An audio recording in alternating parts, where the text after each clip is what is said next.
Geliniz. Alkışlarını karşılayıp Aliye Hacabadinova dostlar bu eksprompt oldu. Maşallah maşallah. Buyurunuz sizge devam.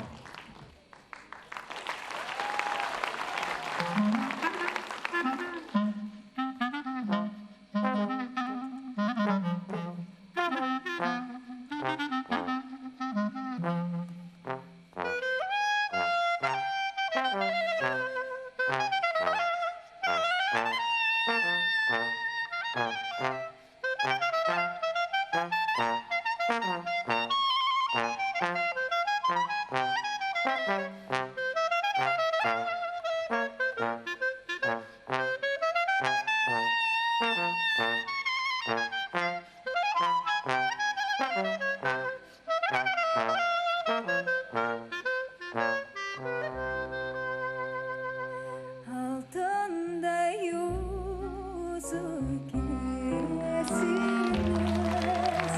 derdimde artar eksilmez.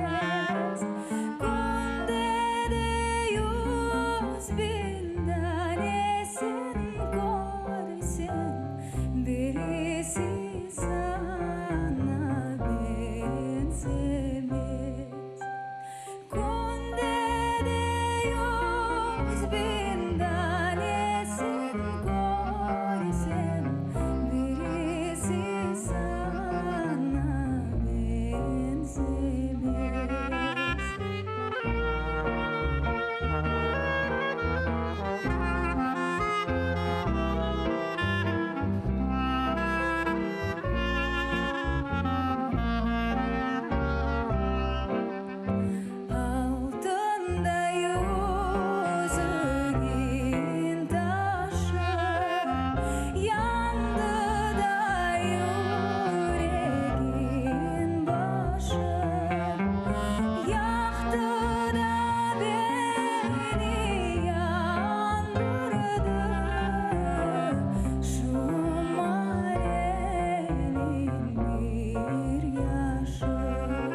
Maşallah Aliye Hacabadinova ve Pushkin Klezmer Band.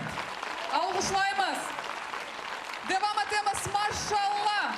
Çok sağ olunuz. Дуже дякуємо. Siz de çok sağ olunuz. Maşallah sizlerge. Bravo.